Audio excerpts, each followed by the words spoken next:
In this video, I want to show you how you build custom configuration packages for SPSIN, and it's really easy. If you ever built a WSP package before, then that's you know everything you need to know, and I'll even show you some tricks that can make everything much easier for you.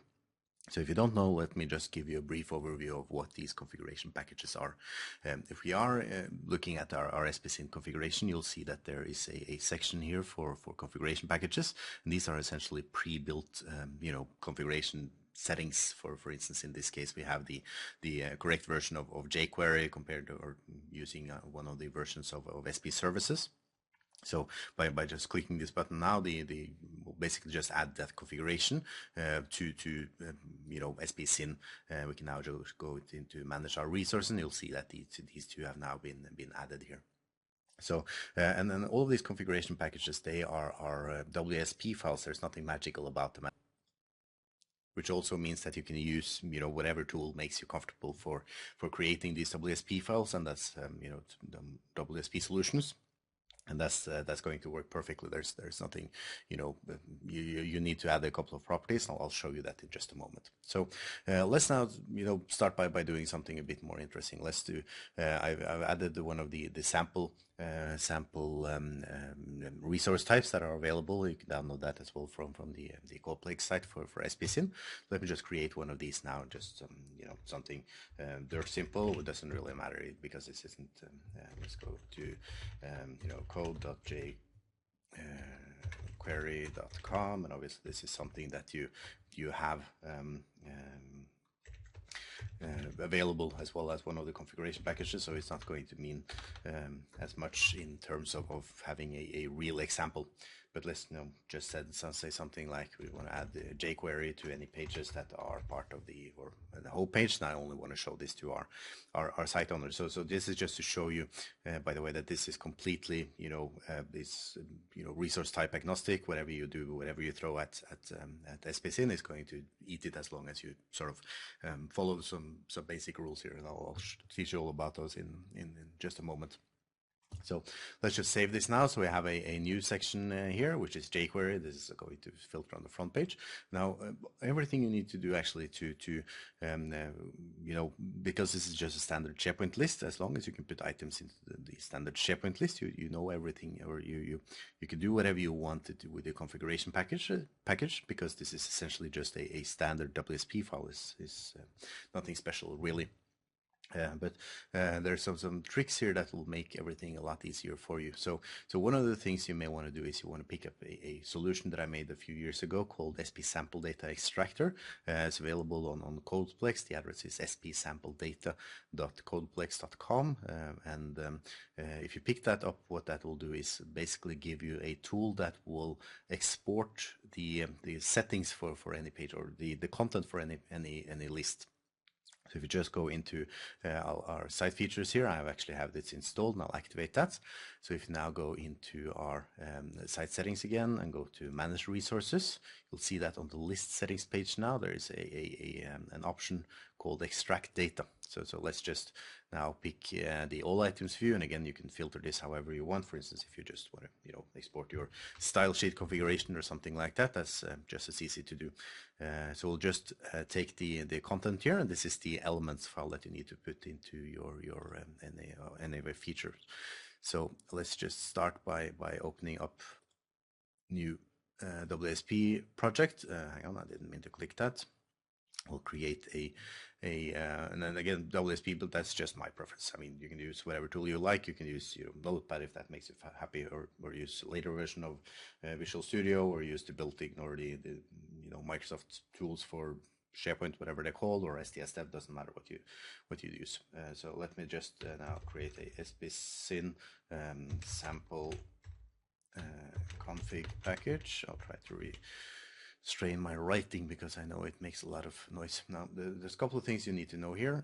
Two things actually, which is sort of important from the perspective of SPSIN. First of all, it's going to look for some particular features, and I'll show you how to create those in just a moment. But the important thing with that is that you need to make sure that the feature is web scoped, which means it's actually site scoped. But it's a terminology of the eons past. So let's just create a new feature here, sample config package, like that, and we'll add that. And it needs, as I said, to have a web scope, and that's sort of the only thing you need to do. Now, as I said, the way it works is that when a user activates a config package, it's just really just activating that feature. So whatever you can do with a feature, you can also do with a configuration package in SPSIN. So if you need to set up some additional things when people add that config package, and then fine, you just do whatever you do in a feature. You can add event handlers. Obviously, they'll fire as normal. In this case, I actually don't want to have those there. I don't need them. So, and as I said, the only thing that you need to worry about is to make sure that you add these row elements, these data elements to your files. We'll just paste this. This is, as I said, the same information that we copied from SP sample data, but obviously you can create this using whatever tool is makes you comfortable. We'll just save this file now. And there's one more thing that we need to do, and that is basically just to mark this feature as a configuration package for SPSIN. And the way to do that is really easy. You need to add two properties on this in the feature file, custom properties. And again, it's just standard SharePoint stuff if you ever worked with properties. There are two properties that you need to set here: SPSIN config package title and SPSIN config package description. And in this case, the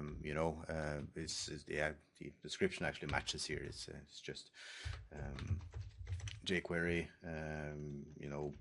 from CDN on home page, like that, and then the description you can add pretty much whatever you want. So we'll just, as I said, and then you can copy these from the Codeplex page or from spsin.com. They're listed there.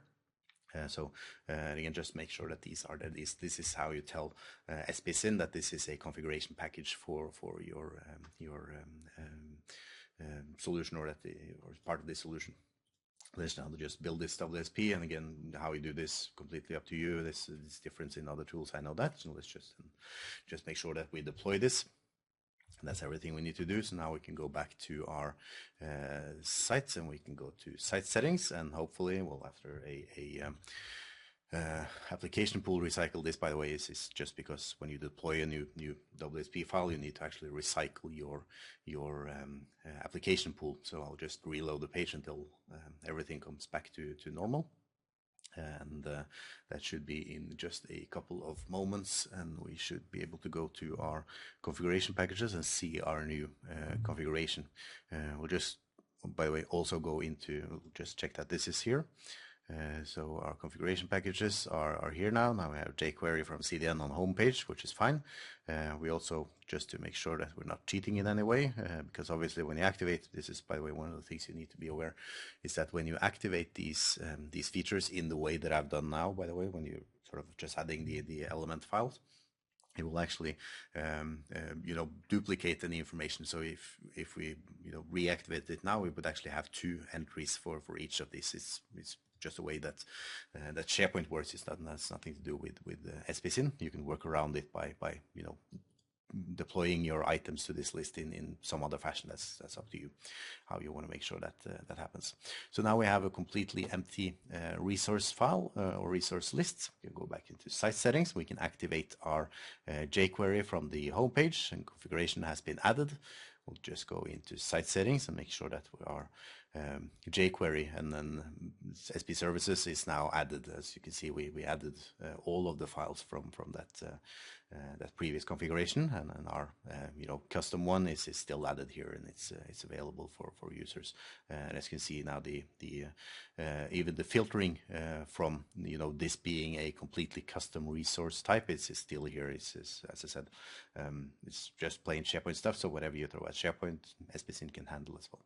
So that's how you create custom configuration packages for SPSIN and how you deploy them.